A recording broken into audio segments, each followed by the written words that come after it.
Lara Logan. Lara, you're now a Texan. You live in Texas. You've been throughout the world. Your reporting has taken you to some of the toughest assignments in the world, and battlefields, huge migrations, border conflicts in the third world, sub-Saharan Africa, everywhere.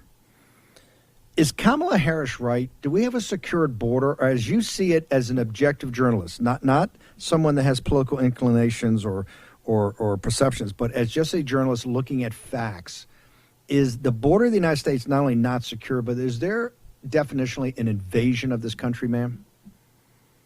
The border is wide open because we are living under a globalist policy of open borders. So there is no border security to speak of. Weapons are flowing across, drugs are flowing across, people are flowing across, money is flowing across, illicit funds, and so on and so on. I mean, everything that comes with an open border is what's flowing. And the reason it's happening, Steve, it's not just an invasion. It is an invasion, but an invasion that is part of a long-term plan and political ideology to obliterate the sovereignty of this nation and change the way the world looks forever. It's not just America's sovereignty that's on the chopping block. It's sovereignty all over the world. It's just that this is the place that is the light and the guide for the whole world. And so this is the country that has to fall first in order for the other countries to fall. And what I learned from a source who is a very unique source, having infiltrated the globalist cult at the UN level, is that he was in high-level meetings that required a number of security clearances where they actually discussed the plan to bring 100 million people into the United States in order to pave the way for a regional government of US, Canada, and Mexico. And that was to bring in 100 million people from Latin American countries together with a strategy of creating these cartels, making life unbearable. It's called a push-pull strategy, where they push all these people out of these countries where it's unbearable living like this, and they pull them into the United States. And then once you reach that critical number of over 100 million in this invasion, they will then propose that, well, for your family and friends back home who need, you need ease of travel, they need a better life, and so on and so on. And we can do all this better with a regional government than we can with a US government. And they will have enough critical mass inside the country in order to effect that policy. That's the globalist plan that we're working towards. But what we're already doing is living under their policy, where they've made the right to migrate a human right, recognized the UN in 2018, and that now supersedes our sovereign right, thanks to the Biden administration and the open border ideologues who are in this government, who were never asked to be honest about their strategy in the campaign trail, who have bypassed the legislature and are implementing a strategy and a policy that not only did no Americans vote for it, because they weren't even given the opportunity, but most Americans don't support. If you just look at the statistics, the New York Times said, hey, there's 1 million unauthorized, basically migrants or illegal aliens here trying to get asylum. But if you go back and look at the numbers, the government admitted there's 13 million, right? There's other people, other commentators, and CIS have done the math, so there's really 30 million illegal aliens that have been here. If you look at the difference of the 4.9, we've had Todd Bensman and others from CIS, others said, no, the number's probably closer to maybe 7 or 8 now in the first 18 months of the Biden administration. If you add those two top-line numbers, and I'm not saying they're accurate, but maybe directionally, you're already at, you could arguably say you're at 30 or 40 million right now. So when Lara Logan sits there and goes 100 million, and people go, that's impossible, that's a conspiracy theory, where you could argue we're 40% of the way there, ma'am. Why? He actually said that they were talking about 100 million over some period of time? Yep. He was in the meeting. He heard it with his own ears. And, and the strategy then made sense. And that was a couple of years ago, right? That was even before the Biden administration. What they've done since they've got into office, you can see it all around you, is they have escalated these policies, right? They've escalated the implementation. And, there are a number of people in intelligence and others who I talk to who say the plan was that Trump wouldn't exist, right? It would go from 8 years of Obama to 8 years of Hillary to 8 years of another Democrat to never seeing another Republican administration. So if you look at this as a long-term plan over several administrations, In fact, even Democrat and Republican, because both have failed on the national security element of the border, then what you see is that this plan is not very far away, and it's not at all unrealistic in a sense. And then when you look at that and you connect the dots, right? You remember when Chris Matthews he compared Bernie Sanders to the Nazis and to Hitler, and that was in the election campaign. I think it was 2016. And so he was immediately dethroned, right? Because you couldn't have that. You couldn't have that comparison coming from the left, because because people would see that it was true. So when that happened and Chris was actually removed, his spokesperson was out everywhere saying that the days of milk white America were over and that the future of America is diverse. And he spoke with the same kind of certainty that people have, for example, when they don't write a concession speech because they know that they've won the election, right? As Hillary Clinton failed to do in 2016. And she was so shocked when she didn't ascend to the throne because they reversed the cheat, right? They saw it coming and reversed the cheat. And I know this from intelligence people who are involved in this and other people who are familiar with what happened then. So when you connect those dots, what you see is here's a guy saying the future of America is diverse, and yet at the same moment, 70% of the American population is still white. So how is he so certain? Well, because there's a plan. That's what you start to see behind all of this. That's what I try to do as an investigative reporter, is not react just emotionally to the fact that Kamala Harris is a complete liar. And it's obvious to anyone with eyes. I mean, Texas is overrun. The reason they're sending, migrants to Martha's Vineyard and so on isn't just to make a point. It's because these towns have gone past capacity, right? The Border Patrol is past capacity. I mean, the number of Border Patrol agents who are experiencing extreme trauma because they've got hundreds of thousands of unaccompanied minors crossing that border. Many of them are babies.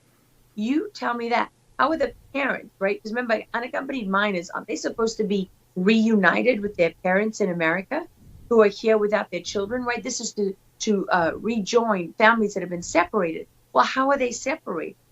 If they're just babies, what families are they going to? Why are they still in the custody of Health and Human Services months and sometimes even longer later, or in the custody of NGOs? Because what do they love? They love shoving these kids into NGOs and then they disappear, right? And nobody ever knows what happens to them, whether they reach their families or they don't reach their families. And you don't have any reporters who are interested in even asking the question, because most of the media is completely captured and just in the tank for the Biden administration, and they're not asking any difficult questions about anything.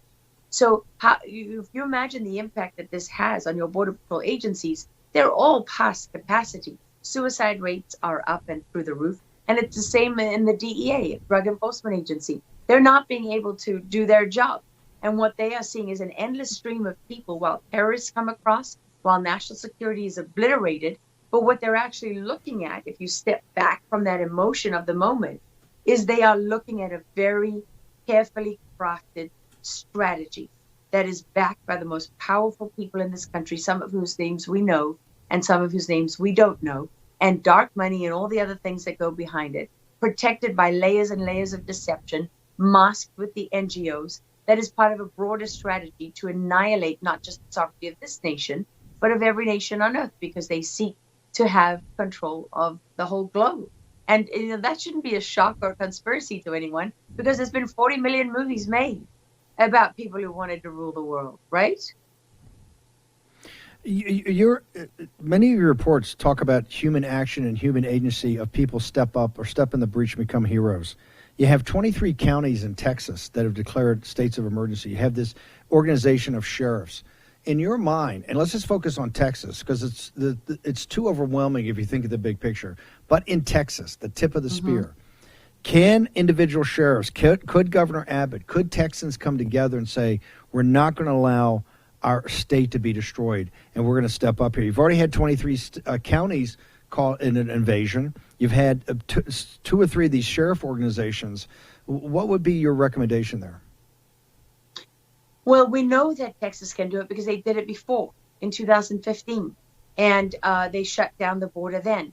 Texas has the Department of Public Safety, which is a fairly unique law enforcement agency that is able to step in the breach. Yeah, they know how to shut down the border. They've done it multiple times. But what they're lacking is the political backing to do so. Well, Governor Abbott is doing, a lot, and he talks a big game. At the end of the day, Texas hasn't shut down the border, have they? They haven't taken your federal taxes and put them into an escrow account and used that to finance a state border force. They haven't, Abbott has done nothing about the fact that the federal government is derelict in its duty to uphold the Constitution, which then, in that case, some of these powers can revert to the states. I mean, the states have the power, not just Texas, but they have the power to prevent the federal overflight of federal drones. They can kick out every federal employee. They don't have to be subordinate to these federal agencies who are clearly not doing their job, who are trampling on the rights of American citizens, and so on.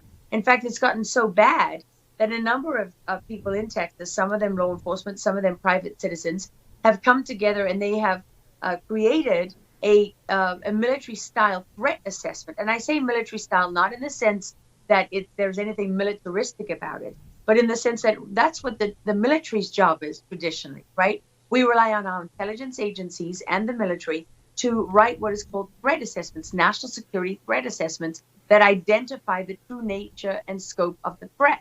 Because by presenting that to the American people, you can start to get the policies that are actually going to affect change and that are actually going to be targeted at the problem as it exists, not the fake problem that people in Washington are pretending doesn't exist, but the actual problem. So they've written a threat assessment that will be presented. You can do things like you can designate the cartels as a terrorist organization. Yeah. You can recognize the fact that law enforcement's model no longer works. Yeah. Lara Logan, first off, this report you're talking about, when will this be promulgated that the public can actually see this? Tomorrow, Friday, in Houston. It'll be presented at a workshop that's open to the public. Anybody can come and listen, and it'll be made publicly available. Anyone who's interested. This event is at the VFW, and so people can find it online. And Steve, it's really a first, right? Because the government is so derelict in its duty and in identifying the true national security threat of opening the border to the most violent criminal organizations in the world, which are the cartels in Mexico, and documenting the transition of those cartels from drug organizations to multinational criminal organizations who are now that one of their number one product is human beings. And so all these people who say they care about slavery and all the rest of it, they apparently just don't care that all these people are being trafficked across the border and put into debt slavery where they owe the cartels forever because they can't pay their debts, or they're being trafficked for sex where, the average amount of time that a child stays alive after being trafficked for sex is 2 years. 2 years of being raped every single day for money until you're killed. And then they're also trafficking people for labor. So you got all these people in woke cities saying, oh, aren't these immigrants good people? They're working 2-3 jobs. They're working 2-3 jobs because most of the money is going to those cartels. And they don't see the light of day, and their lives don't get better, they get worse. Okay. We're going to talk to Lara afterwards. We want to help promulgate this, get everybody to watch it, and try to get her tomorrow at this conference. Lara, just hang on for one second. I got Dr. Seb Gorka, who for years trained the FBI in counterterrorism. A big story coming out of Minneapolis nobody's covering except for the National File. I want to bring in Frankie Stocks. Frankie, give me a minute on this story. You reported the other day about the public schools offering their jobs. Give us an update on what's going on. Hey, Steve, thanks for having me on. So at National File, last week we reported on the School Spirit Hijab program out of Burnsville, Minnesota. And we took a further look into this school district, and what we found, to say the least, was disturbing. Along with their open public embrace of Sharia law and Sharia head garb on small children, this district has produced at least 3 Islamic terrorists, one of which was killed on the battlefield in 2014. His name was Hamad Mohallan, and 2 other young men, Abdullahi Youssef and Hamza Ahmed, were busted by the FBI when they tried to flee the Minneapolis area to join ISIS, following Mohallan, their former classmate at Burnsville High School's footsteps. One of those young men, Abdullahi Youssef, was actually the beneficiary of a far-left reform policy where Yeah. He was de-radicalized and released from prison after just 2 years. Ahmed, for his part, he received a 15-year prison sentence. Now, this is a community-wide issue, and it's fanning out of Ilhan Omar's Minneapolis. There's been numerous adults in the Burnsville area charged with terror-related crimes, ISIS radicalization, the whole 9 yards.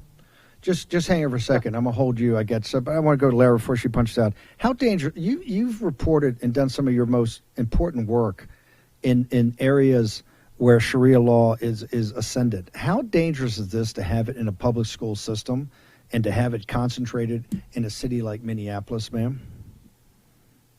Well, it has the potential to be very dangerous. And as you know, we heard from that reporting, there's evidence that it has been, because what you're seeing is really about ideology and indoctrination.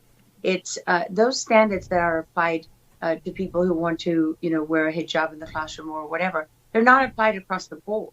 It's while you're supporting rights for, say, one religion, you're attacking another religion, and there are more Americans concerned about the rights of Muslims to exercise their faith than of Christians to exercise theirs. In fact, Christians are being demonized and mocked as this domestic terrorists.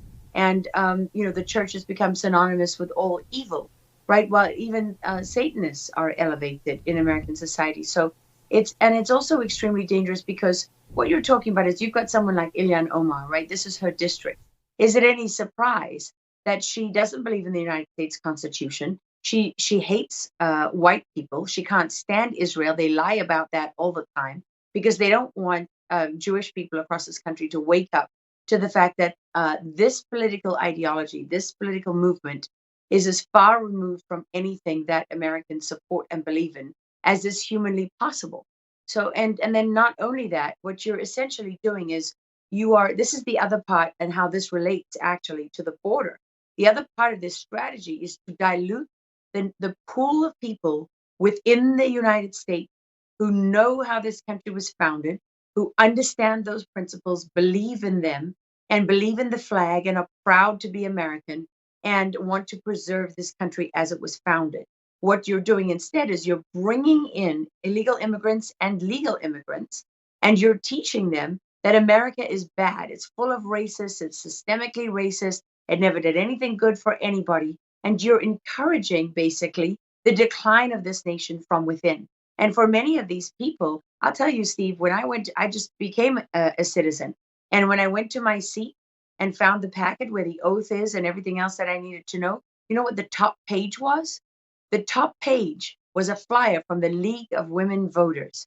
And anyone who knows anything about the League of Women Voters today and some of their history knows that this is not a bipartisan organization. This is not a nonpartisan organization.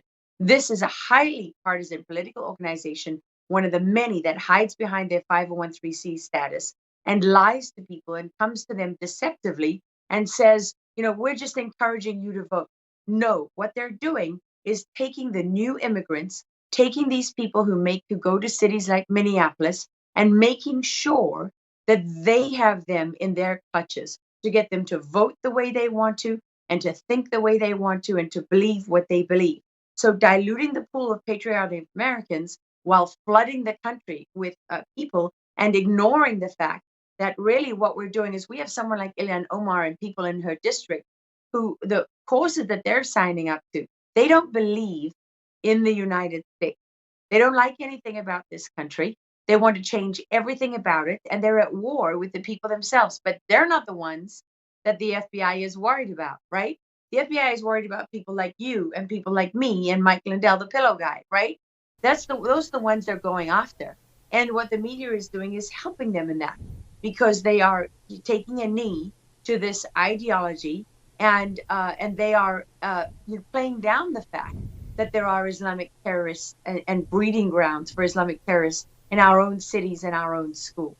And that's truly an indictment on our leaders who know exactly what they're doing, because this is part of a bigger plan. Lara, how do people follow you on social media, and where's the website they should go to for all your work and reporting? So I'm on Locals and Truth Social and Getter. I don't do sites that traffic in children. So Instagram, YouTube, and all the rest of it. I still, have my handle on Twitter because people who are sensitive can use it. And I'm sure there are people from Twitter who hear that and want to censor me and get rid of me. But I just encourage people to stop enriching the people who are censoring us and slitting our throats and leading this country, leading us like lambs to the slaughter.